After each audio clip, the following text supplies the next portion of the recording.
Have you ever done a science experiment and wondered what it'd be like if you did it big? I have.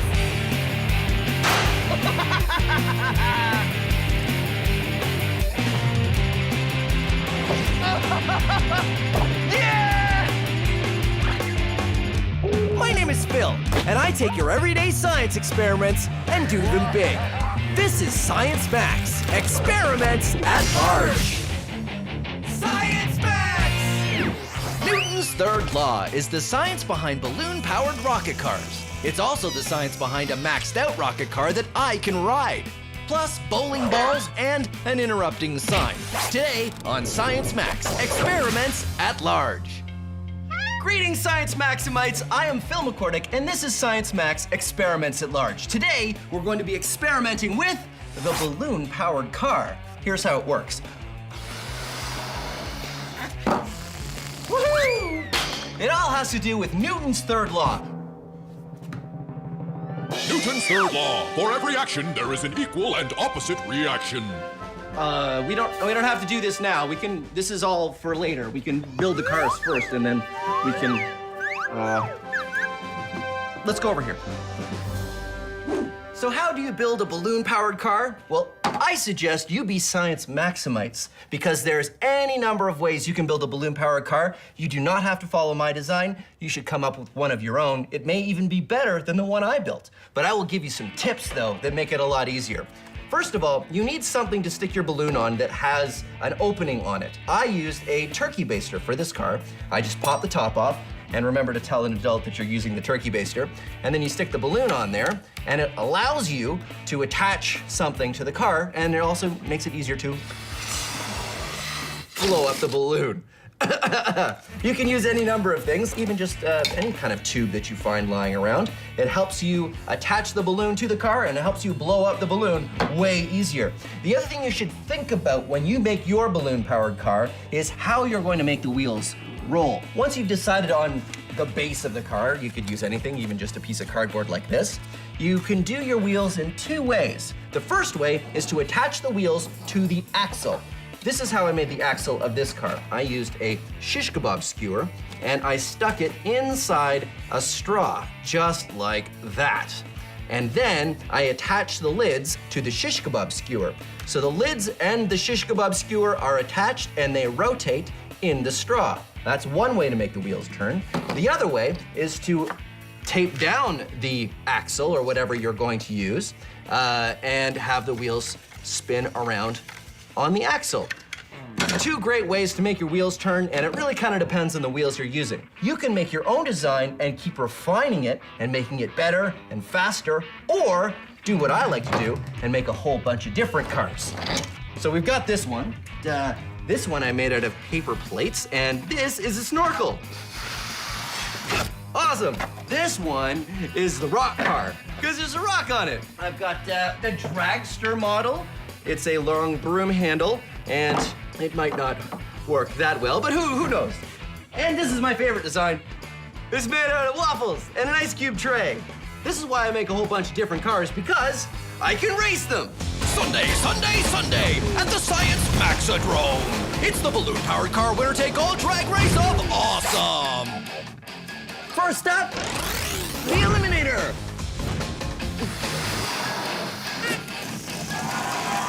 Woohoo! Better late than never, it's the Procrastinator.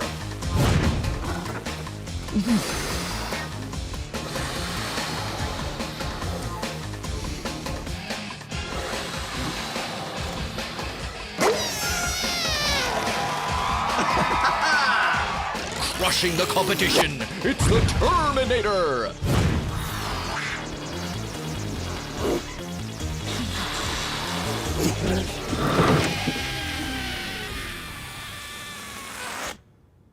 Feel the chill of the refrigerator.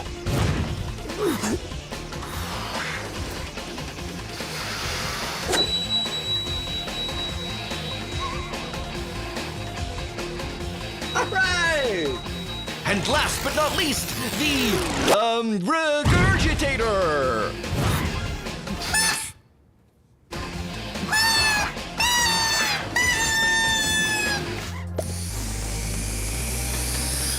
Well, when you build your balloon-powered cars, you can figure out what worked or what didn't work and try modifying your designs to make them work even better. That is science.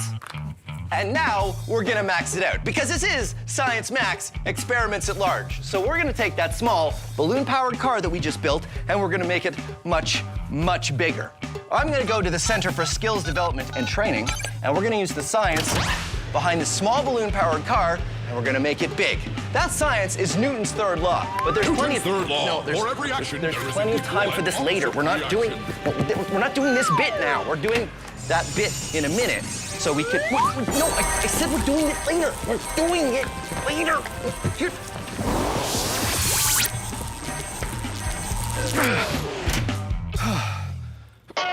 Whoa. Hi, Sarah. Hi, Phil. This is Sarah, and she's got a master's degree in physics from McMaster University. That's right. And we're gonna be talking about Newton's third law. Oh, look out, duck! Sorry. There was a sign that kept coming in. Never mind. Newton's third law. Well, what is that? For every action, there's an equal and opposite reaction. Right, so how does that work with our balloon car? Ah, cool. Okay, so if you blow up the balloon, what's gonna happen when you release it is the air is gonna push out with a certain force, which in turn is gonna cause the cart to move forward with the exact same force. Yeah, works great. So how come it doesn't work with my rock cart? Ah, wow. Well, actually, it did work. So the balloon still pushes with the exact same force, which causes the cart to have the exact same force push forward, but your rock is really heavy, so you probably didn't see it move. Oh, so a lighter cart works better with the same amount of force. That's it. Well, there you go. Newton's third law. What? Newton's third law. For every action, there is an equal and opposite reaction. I'm really starting to dislike that sign. Phil, are you okay? Yeah, I'm fine. Our small balloon-powered car works because of Newton's third law. For every action, there's an equal and opposite reaction. The air pushing out the balloon this way pushes the car with the same amount of force this way. So, in order to max it out, the plan is just to get a bigger wheeled cart and a much bigger balloon. So, everything should work out the same. Okay, so I thought what we would do is in order to max out the balloon-powered car, what we need is a cart to start with, and then I ride it. And we have a giant balloon, and then I go. Do you have a giant balloon? Ha ha ha ha! Giant balloon! So, step one, Sarah blows up the balloon. Okay.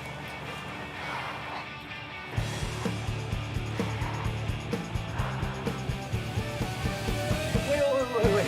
Use this air compressor, it'll probably be a lot faster.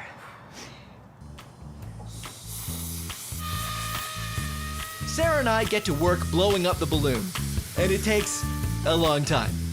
A very long time.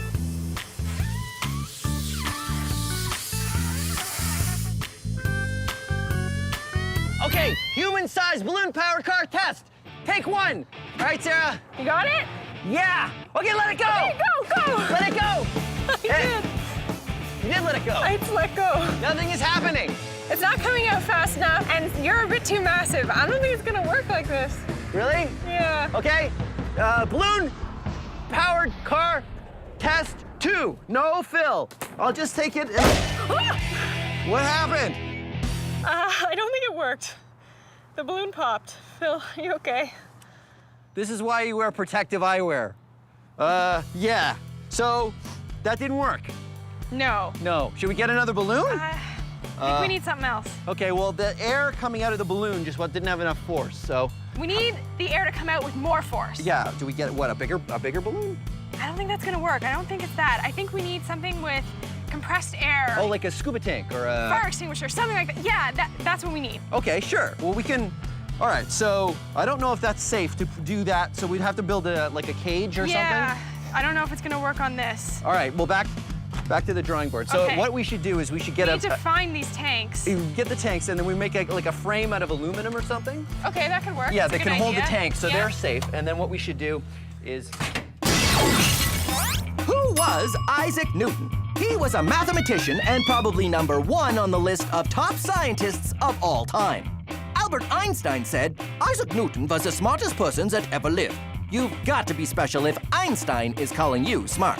Newton's 3 laws of motion was a huge idea, but did you know Newton also came up with the idea of gravity? The famous story is that in 1666, Isaac Newton was sitting under an apple tree when he watched an apple fall and wondered why.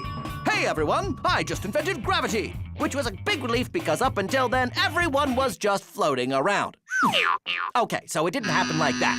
He didn't invent gravity. He gave a name to this invisible force and then described how it works. Not only did it make things fall down, but it was the same force that kept the moon circling the Earth and the Earth circling the sun.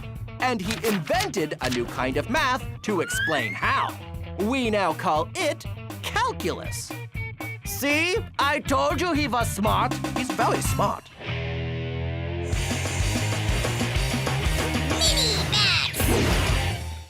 This is hydrophobic coating. Hydrophobic literally means afraid of water, but it's not actually afraid of water. The chemistry of a hydrophobic coating prevents water molecules from penetrating anything you spray it on. You can get this stuff at the hardware store, and if you want, be Science Maximites and get an adult and think of the coolest thing you could spray with hydrophobic coating.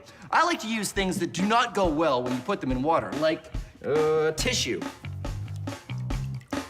Yeah, doesn't look great when it gets wet. Here's a tissue coated in hydrophobic coating. Huh? Weird. Or it works the same with a paper towel. Paper towel in water, paper towel covered in hydrophobic coating, stays dry. Or how about a dinner roll? Dinner rolls really don't like water. See? Gross. But a dinner roll coated in hydrophobic coating? Weird. Just don't eat it. Now, it's time to max it out. I have coated half of my lab coat in hydrophobic coating, and the other half I have not. Hydrophobic coating, regular lab coat. Half of me is wet, and half of me is dry. What's more, half of my outfit ended up being wet and half dry because the lab coat was protecting my outfit from getting wet. Now it's time to max it out even more. We have coated my entire outfit in hydrophobic spray. My shirt, my pants, and my lab coat. The pants have been taped to rubber boots, so no water's getting in there. And my shirt has been taped to my pants, so no water's getting in there. So here's the question. Can I get into the pool and out of the pool and stay dry? Let's find out. In the pool, out of the pool, and I'm still mostly dry. Now here's what really happened. I got into the pool, and I realized I should have duct taped the pocket, because all the water went in there, down into the rubber boots, started filling up the rubber boots, and now my entire leg is full of water because the hydrophobic coating isn't letting it come out. So the hydrophobic coating isn't keeping the water out. Now it's keeping the water in.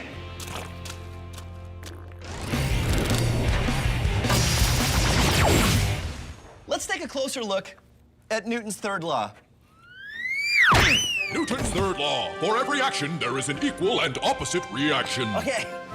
All right, let's watch it back. When the sign hits me, I exert a force on the sign in the opposite direction. That makes the sign stop moving. It also exerts an equal force on me, causing me to fly off in this direction.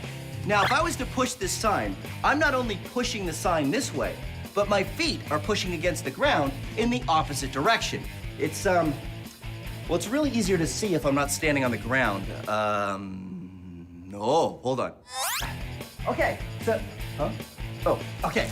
So now that I'm hanging, watch. I push on the sign, but when I exert force on the sign to make it go this way, I go that way. Well, actually, it doesn't work as well because the sign isn't as heavy as I am. So wait, I have this over here. This is a barrel, and it has stuff in it, and it weighs as much as I do. Okay, so watch. If I push on the barrel like that, I go away from it as much as it goes away from me. So, there you have it. Newton's third... No, hold on. Newton's Newton's third law. Newton's third law. Okay, go. Newton's third law. For every action, there is an equal and opposite reaction.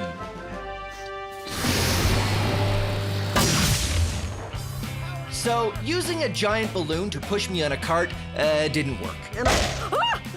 What happened? The plan now is to use the compressed gas cylinder. Just like a balloon, these cylinders contain a lot of air. If we get a cart and put a gas cylinder in a cage for safety on the back and open the valve, the escaping air might have enough force to push me.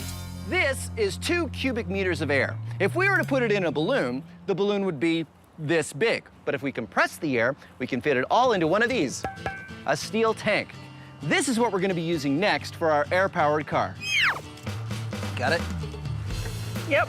All right. So Sarah and I have been hard at work, and we've built the air-powered cart. We can't call it a balloon-powered cart anymore because now we've got a compressed air tank, so it's not a balloon that powers it. Exactly. Okay, so I'm gonna sit on here, Sarah's gonna turn on the tank, and I'm gonna go. And before we do this, we should say, do not, under any circumstances, try this at home. We are trained professionals. You ready? I'm ready. Okay, high five first. Okay, now we do it. Okay, so before I turn the tank on, make sure your feet are down and the brakes are on. Gotcha. Don't take them off till I say go. You have got it. All right. Ready? Okay.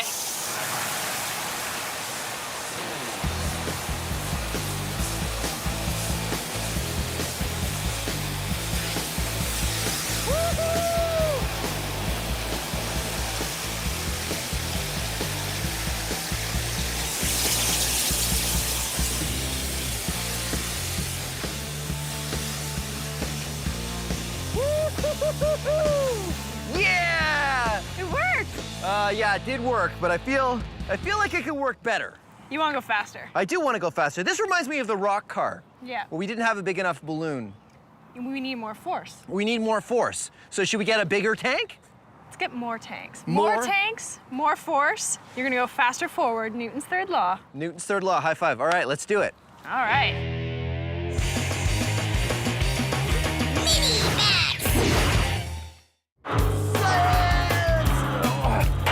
Whoa.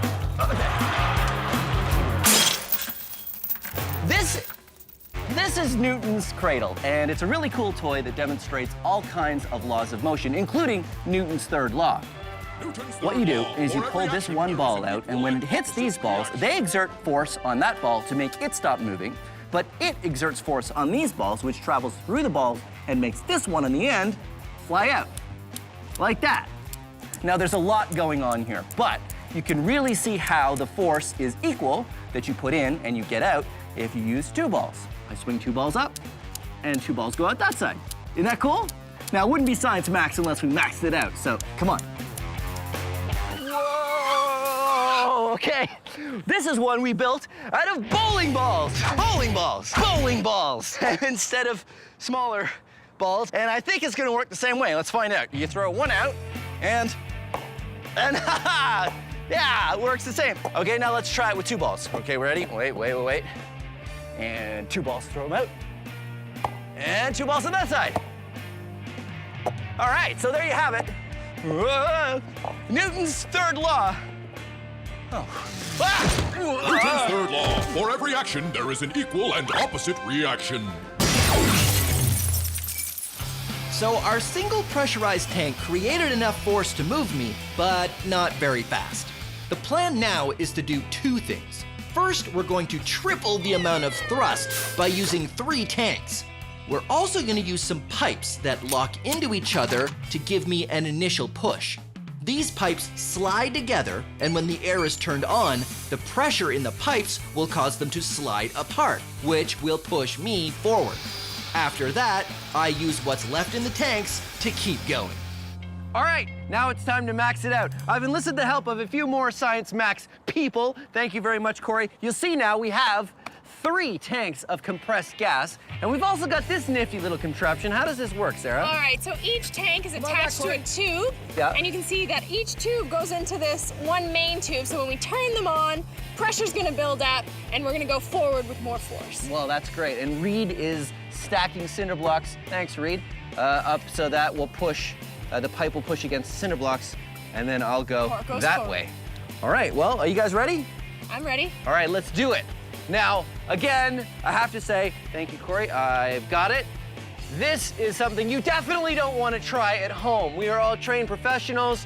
We have a physics degree here. We've got TV people that make sure that this is safe. So watch it and enjoy, but please don't try any of this at home. Okay, I'm ready. Sarah, count me down. 3, 2, 1.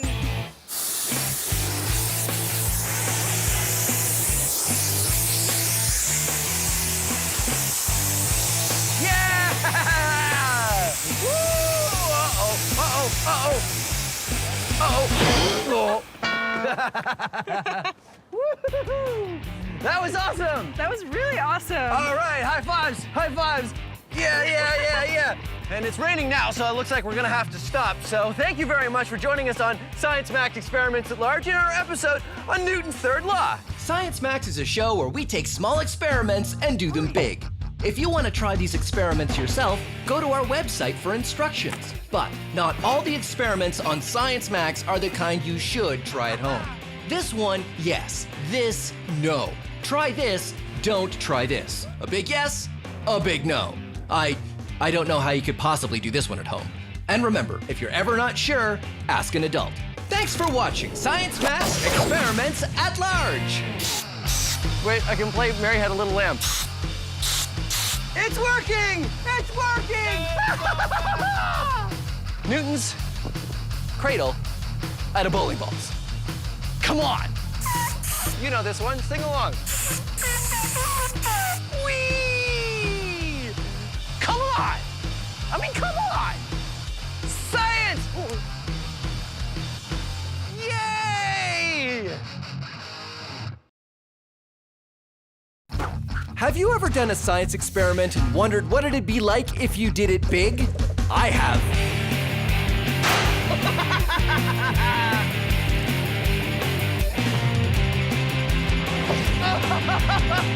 Yeah! My name is Phil, and I take your everyday science experiments and do them big.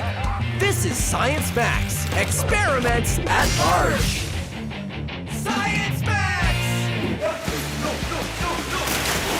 This episode of Science Max is all about liquids. What makes something float or not float? Oh no! My loonies!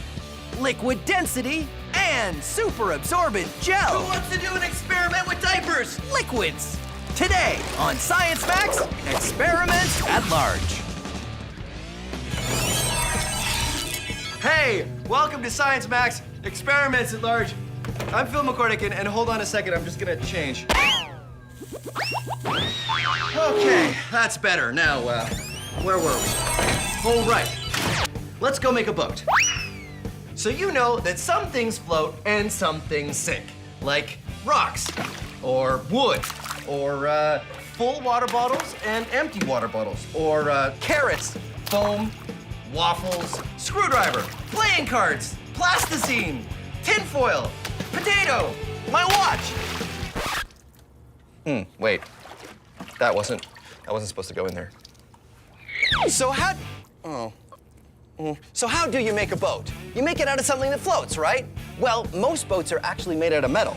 Tinfoil is metal and, well, it sinks. But if you fold tinfoil into a boat shape, it floats. And boats don't only float themselves, but they can hold people and cargo. In fact, there's container ships crossing the ocean at this very moment that are holding thousands of tons of cargo, and they're all made of metal, which doesn't float, it sinks.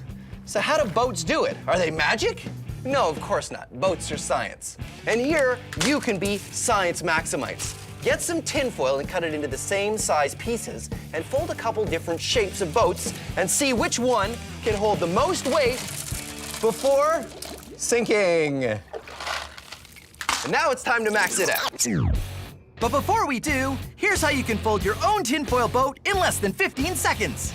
First, take a square piece of tinfoil, then fold it in half. Fold one corner down and the other corner down. Then open it up and ta-da, you're done. If you want instructions on how to fold a more complicated boat, go to our website. I have a feeling I'm gonna need a few extra lab coats for this experiment. Like I was saying, let's max out the tinfoil boat and find out a little bit more about why boats float.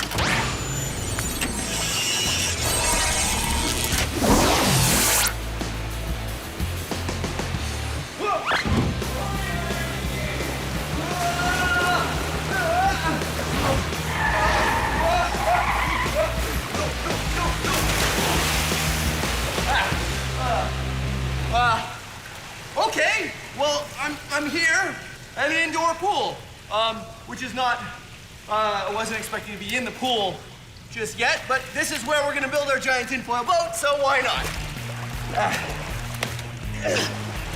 Who's Nia? Phil, you're wet. I thought I was gonna come in over there, but I came in on the water sled. I think I had the coordinates wrong.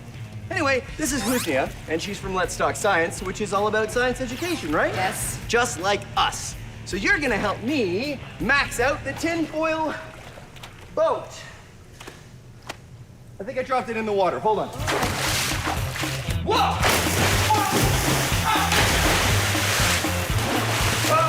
Here, where?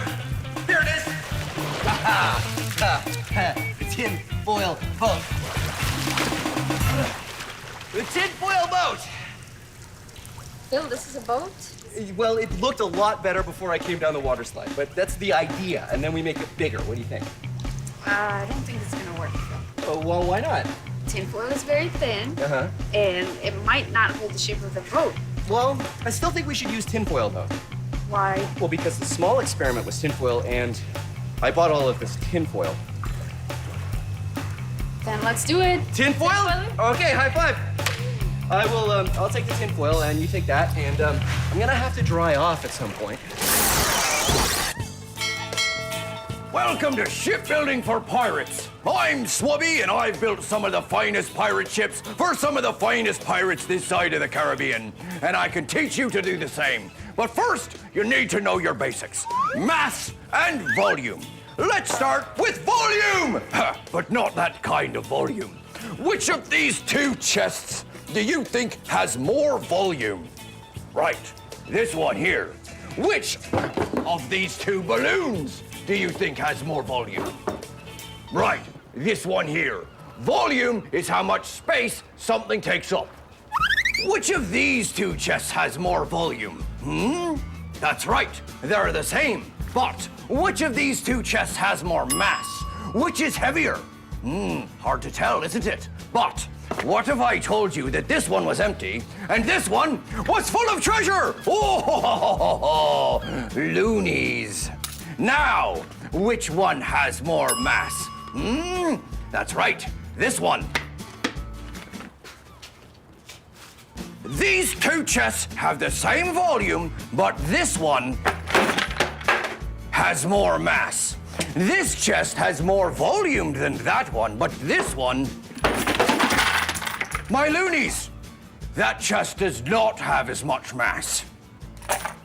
Volume is how much space something takes up, and mass is how heavy something is. And when you look at them both together, you're looking at density. Join us next time on Shipbuilding for Pirates, and then we'll look at how volume, mass, and density work together to make something float. Oh, my precious, precious loonies. Are you all right, my pretties? They can't talk, so I'm not sure what they're saying. So, Husnia and I get to work constructing a large tinfoil boat. Our first design is just sort of a square, folded together out of a very large sheet of tinfoil. Simple, but can I ride in it? There we go. A giant tinfoil boat, just my size. Woo-hoo-hoo-hoo. I don't know if it's gonna work. It's too thin. You think it's too thin? I feel like yes. Well, what should we do? Do you want to test it? Let's test it. Okay, good idea. So here's the most important question. Do you want to test it or should I test it? No, you test it. All right, here we go. Putting it in. First test. Does it float on its own? Yeah! Floats on its own. No problem. If I just get in very carefully, then it will work fine. You see, if I'm careful about how I get in, no, it's fine. See, if I just get in like that. Oh my... Bill, are you okay? Wait a minute. It's sort of, no, that's just air. You know what went wrong? It wasn't boat shaped. I think if we make it look more like a canoe, because canoes float, if we make it look like a canoe, it'll work great. No, Phil. We need some support. If we add a couple of structures in between, then we add support to it. I'll tell you what, let's make a boat like I want to make and a boat like you want to make, and we'll see whose is the best. That's a good idea. Okay, let's do that. All right, let's do it. Welcome back to Shipbuilding for Pirates. I'm Swabby, and now we know what volume means, what mass means, and that together it can tell you something's density. Now let's find out why things float.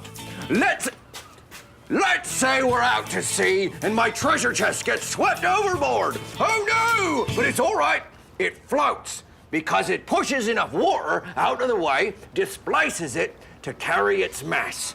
But what if my treasure chest had more treasure in it?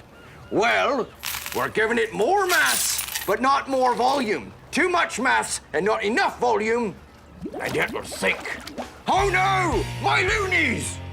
You need more volume if you want to float more mass. And that is why things float. I'm Swabby, and thanks for joining me on Shipbuilding for Pirates. So, the first version of the tinfoil boat didn't work out too well. Like that. But my idea is to build a tinfoil boat more like a canoe to see if a different shape makes any difference. Tinfoil canoe! Very Canadian. Very Canadian. The canoe part, anyway. I don't know about the tinfoil part. So, Husni and I had a bit of a disagreement of why the last boat didn't work.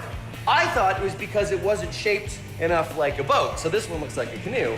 What I thought is that it requires some structure. Structure so that it wouldn't fold together. That's right. And we'll see how it goes. All right. All right, here we go.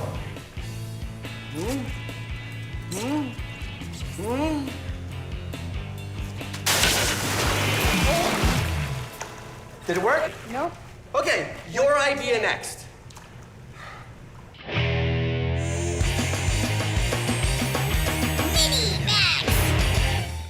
Did you know it's easier to float in salt water, like in the ocean, than it is in fresh water, like a lake or a pool? That's because not all liquids are created equal. They have different densities. This is fresh water, or it doesn't have anything in it. And this is sugar. If I was to put 1 scoop of sugar in this water and stir it around until it dissolves, now this liquid is more dense than before I put the sugar in. Here's an experiment you can do at home using liquid density. This glass just has regular water with yellow food coloring in it. This glass, green food coloring and ½ a cup of sugar in it. This one has a full cup of sugar in it, and this one has 2 cups of sugar in it. Now, when you do this at home, you'll definitely want an adult to help you because you have to heat the water if you want to dissolve that much sugar in 1 glass of water. I'm gonna put them all in 1 container. You can do this at home, and when you do, I suggest you use a very small container because you have to be very careful when you put the layers in. You can use a turkey baster or a straw. When you put your finger on top, the air pressure will hold the liquid in and you can just drop it in. But these kind of take some time, so I'm going to use the syringe of science. I'm gonna use the most dense liquid first because that's the one that's gonna want to be on the bottom. I carefully put it on the bottom of the container. The next layer, be very careful. And you'll see that the red and the blue aren't mixing because they have different densities. The blue is heavier than the red. We'll add the green, and you can see even when it drips into the red, it comes back up to the top because the green liquid isn't as dense as the red liquid, and the denser liquids push the lighter liquid up. And now we're gonna add the yellow, which of course has no sugar in it at all. And there you go. All the layers stay separate. If you put it on a light, you can really see it. Liquid densities. Now, let's max it out. Ta-da! The longest length of liquid layers. 12 liquids all organized by density. Starting from the bottom, we have honey, corn syrup, chocolate syrup, maple syrup, dish soap, whole milk, water, dyed blue, vegetable oil, extra virgin olive oil, rubbing alcohol, baby oil, and lamp oil. Liquid density. I really want to mix it up, but it took me a long time to make this, so I'm not going to. Our first 2 attempts at a tinfoil boat haven't gone so well. Husnia's idea is to make a tinfoil boat and add some more structure, because the tinfoil just wants to collapse when I get in it. So we start with a large piece of cardboard on the bottom, then we wrap the tinfoil around it and shape it into a boat. After that, we add some supports across the top to stop it from folding in when we add my weight to it. This boat feels a lot stronger than the one I was just in. I told you. So how does all of this work? So we got some support using broomsticks and then some cardboard paper. And then underneath we have cardboard. And so how will all of this help the boat not sink with me in it? Right. The broomsticks will prevent it from folding this way and you won't sink. Good. The cardboard will prevent it from folding this way and you won't sink again. Not sinking is my favorite thing to do in the tinfoil boat. All right, so let's try it. Let's do now, it. Are you gonna get in this one? I'll tell you what, Phil. If you get in and you don't sink, I'll go after you. Deal. All right. All right, here we go.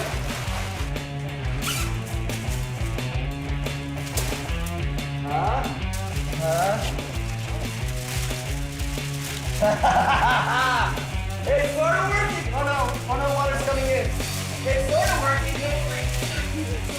It's almost working. Uh-oh. Wow.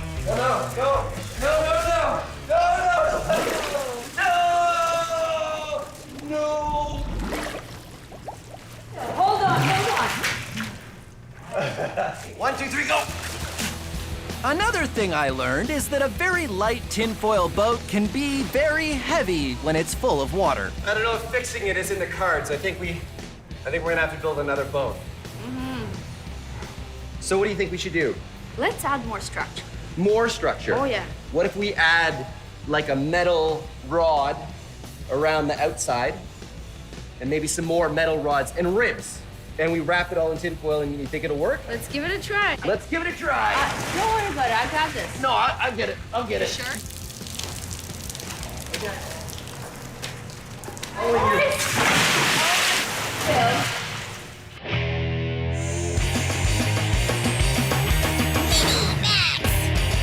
Who wants to do an experiment with diapers? Oh! No, I'm serious. You may have a little brother or sister at home, which means you probably know where you can find some diapers. But there are 2 things you need to remember. First, ask an adult if you can use the diapers for your experiment. And 2, only use unused diapers, okay? Okay. So, you take the diaper, and if you cut it, be very careful, maybe get an adult to help you, over some black construction paper, like I have here, and you shake the diaper over the construction paper, you'll see that there's a little powder that comes out. And this is the secret ingredient. This is super absorbent gel. What it does is it soaks up all the liquid, and diapers are full of them. And you carefully pour it into a plastic cup, like that. Now you can see I have already done it with a number of diapers. It's important to use a plastic cup because it's a little messy, although it's non-toxic, it's totally safe, but it's still easier to clean up by just throwing the cup away. Now, add some water, and what happens is this super absorbent gel absorbs the water and turns very quickly into a paste. Look at that. Now, let's max it out. 5 kilograms of super absorbent gel, 500 liters of water. Now, it is time to do science!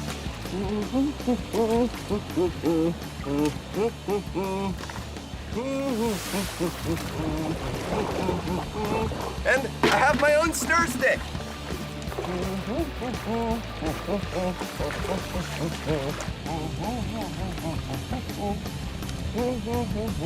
Yep, definitely coming along. I'm not exactly sure if we're getting anything on this camera, but I want to make sure it's recording. Yep, it's recording. There we go.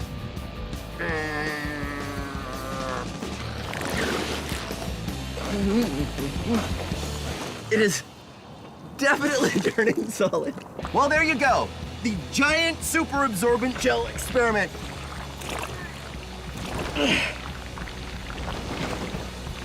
Corey, Trevor, I need some help getting out. How many outfits have I been through in this episode?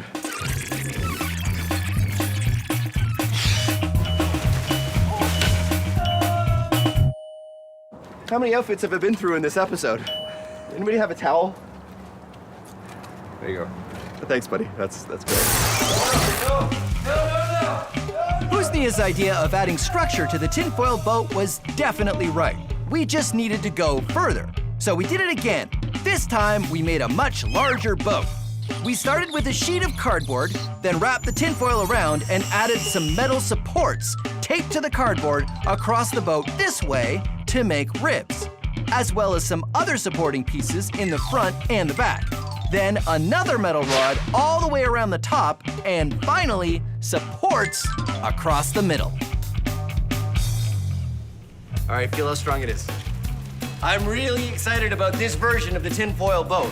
What we did is we used thwarts, big hard pieces of wood that we did last time, but this time we have ribs. Ribs, right, which are made of a cardboard, a metal rod attached to it, and shaped, and we did a whole bunch of them that go the whole length of the boat. And then we used all of this bendable metal, and we have one that runs all the way around the gunnels, and a whole bunch that run down the inside, and we even used bike fenders at the front and the back of the boat to give it super rigidity so that it hopefully won't go like all the other boats have done so far. Are you ready, Husnia? let's do this. 1, 2, 3, lift. All right, let me get over.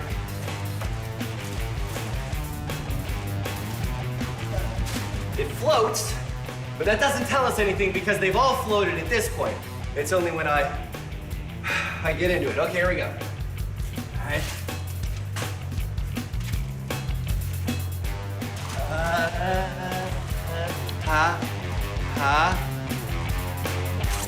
Hey! Hey, it works!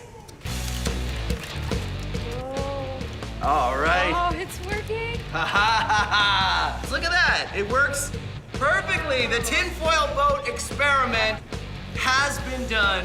Science Max, experiments at large. What do you think, Husnia? The only reason I got into this boat because I knew it's gonna work. Really? Oh yeah. So you knew you would never get wet? See, I don't think that's fair. I think it's time that you got wet. I think we should go. I think you and I should just get wet right now. Just need Someone help.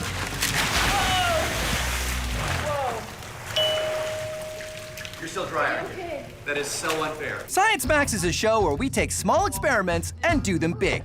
If you want to try these experiments yourself, go to our website for instructions. But not all the experiments on Science Max are the kind you should try at home. This one, yes. This, no. Try this, don't try this. A big yes, a big no. I don't know how you could possibly do this one at home. And remember, if you're ever not sure, ask an adult. Thanks for watching Science Max Experiments at Large. Science! I don't know what you're saying. I don't speak treasure chest. The one thing I'm really trying not to think about is that this is the stuff that's in diapers. Let me talk to your brother. Whoa, whoa, whoa, whoa. Don't talk with your mouth full.